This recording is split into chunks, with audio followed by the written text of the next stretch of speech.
I have rewritten this a few times in an attempt to shorten, but our history goes back since we were kids. I am looking for some advice as to what I do when I get home in 2 days. I am changing all names obviously. Very sorry for the length of this monster. Jen and I had been friends since we were kids. Our parents were lifelong friends. We grew up together and started dating in our teens. It was like it was almost expected by our families. They had more plans for us than we did. When I was going for my master's, I had to move to another city and Jen remained in our hometown working on her nursing degree. After a year LDR, we decided to remain friends and none of the pressure of our relationship control us. We both remained best friends and we both dated other people. It was weird because we both always knew this was temporary and we would end up back together at some point. I graduated and stayed in the city I got my master's in and started working in my field. I waited for a transfer back to my hometown and when I got it I was so happy. Jen was in a long-term relationship and he was a nice fellow, but I always got the feeling he was weary of our friendship.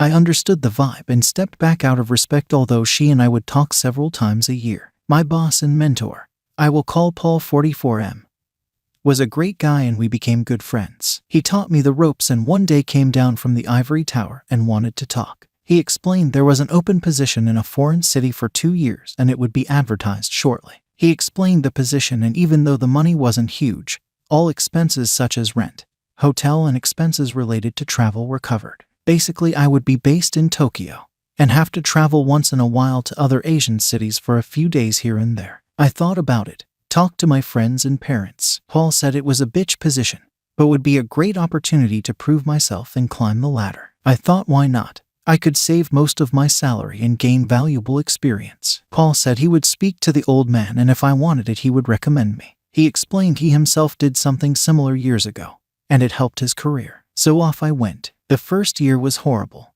getting used to the culture and social rules. Not only in Japan but the other countries I would visit for work. One thing that surprised me was how available women were. Everywhere I went they loved foreigners. I got to sample the delights of the Orient. These weren't third world women. Most of them were highly educated. I had many FWBs and clearly told all of them I wasn't interested in long-term or marriage as I only was staying temporarily. I ended up doing 2 more years. Paul would visit several times a year on vacation or to supervise some work, and I will admit we had some greasy times in a few cities, Angeles City, Philippines, and a few others. Contract was over and I went back home. Put a nice down payment on a house just outside the city. After living in a city of 37 million, I needed some space.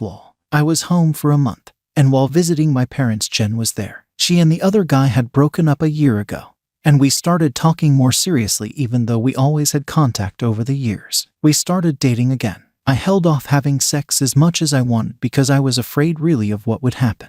I had developed an addiction of having various partners while in Asia, and was trying to control that desire before Jen and I got serious. I mean, everyone including Jen knew I dated, but on social media there would be infrequent photos of me and different women. My mother called me a whoremaster a few times, and well, to be truthful, it kind of stung. Now is when things start to fall apart. Jen and I slept together, and for lack of a better word, she was very surprised. She said I was different and was never like that before. She meant it like I had gained a lot of experience, to put it nicely. She asked me some questions and I admit I did trickle truth her. I didn't tell her the exact number because even if it was divided by 3 it was scary. I had no doubt that I was and could be faithful to her. The seed I inadvertently put in her mind that night would create some serious issues later. Now of course our families were thrilled we were together.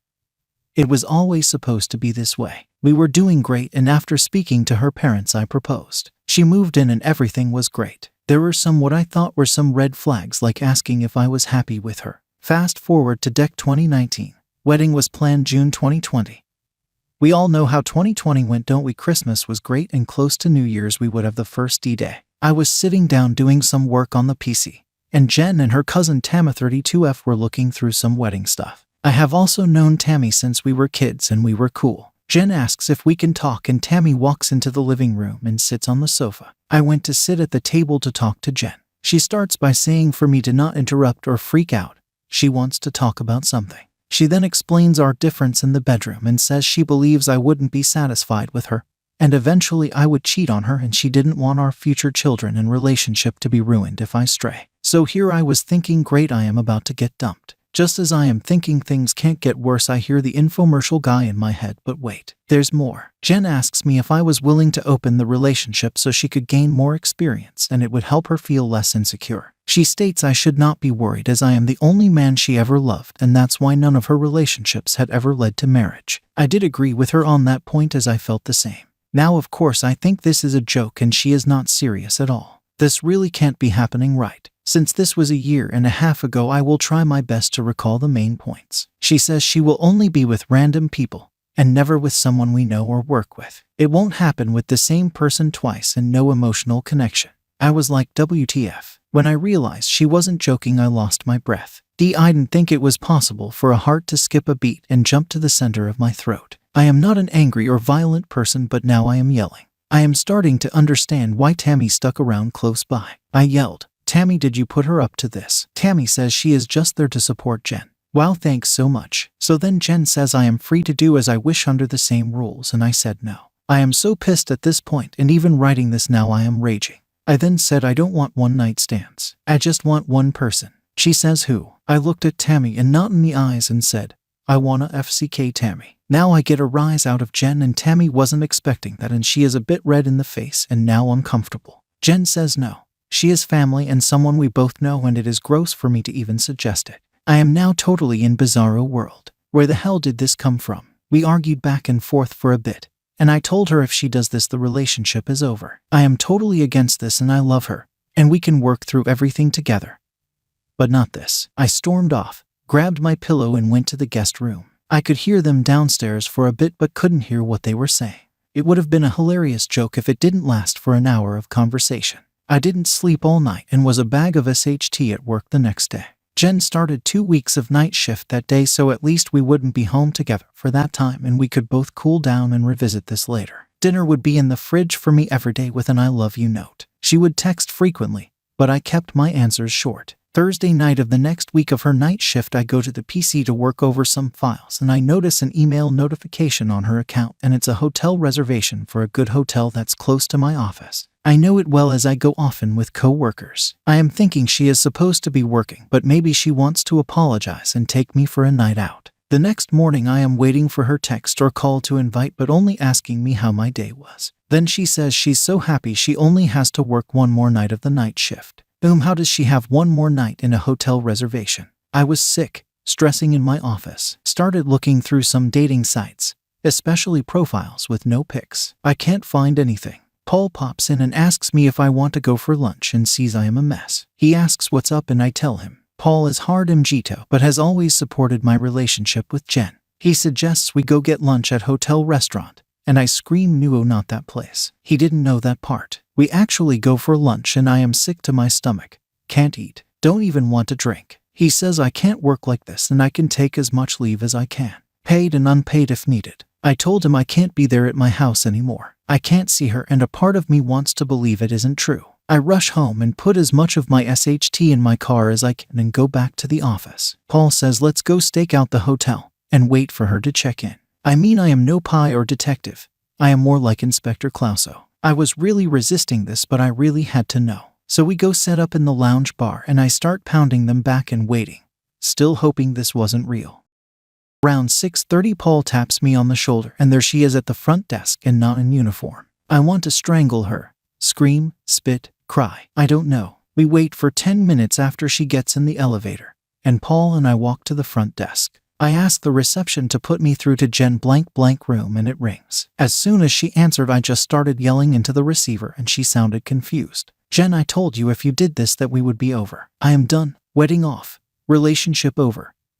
And I hung up and got my ass out of there. Now where to go? I went back to Paul's and now my phone is lighting up. The only person I called was my dad and explained in PG-rated terms what happened and I need to leave town for a bit. It wasn't a discussion and I feel bad for how I spoke to my old man. Phone didn't stop for 2 days. Everyone under the sun called me and I didn't answer. I didn't know what to do. The only way I could explain how I felt was like walking around underwater. Paul mentioned some financial things I should deal with to protect myself. I wasn't even thinking about that. The house, wedding, loans for the car. We kept separate accounts, and one for the wedding and one for house-related bills. I couldn't care less. The next day I emailed Jen and said this would be our last contact and I was leaving the city for a while. and the wedding and everything else was off. I called my dad back and spoke with him at length.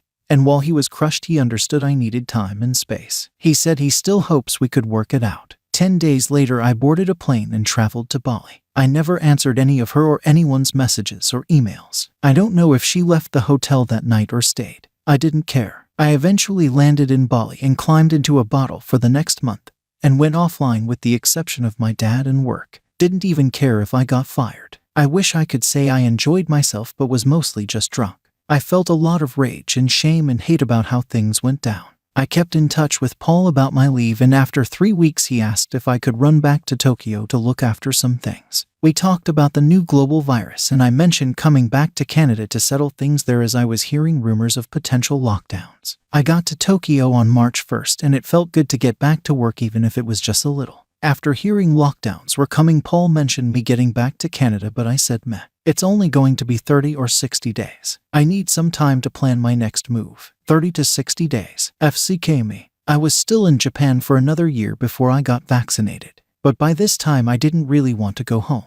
My house was rented out and I was talking to family but refused any info about Jen. On Sept 21 I received news my dad had a heart attack and was doing well but would need a triple bypass. This surgery is serious. Not as serious as it was 40 years ago, but I still want to see him, and just in case. I know when I get home it is going to turn into a SHT show, and I really don't want that. Just want to see my folks and thank Paul for all he has done for me, even as selfish as I was. But I know I am going to have to see her, and I have no idea how I am going to feel or think. I am so sorry for the length of this. Even still, I left a lot out. Any advice, tips, or insults would be appreciated. I am flying out in 4 hours and will land in about 24 hours.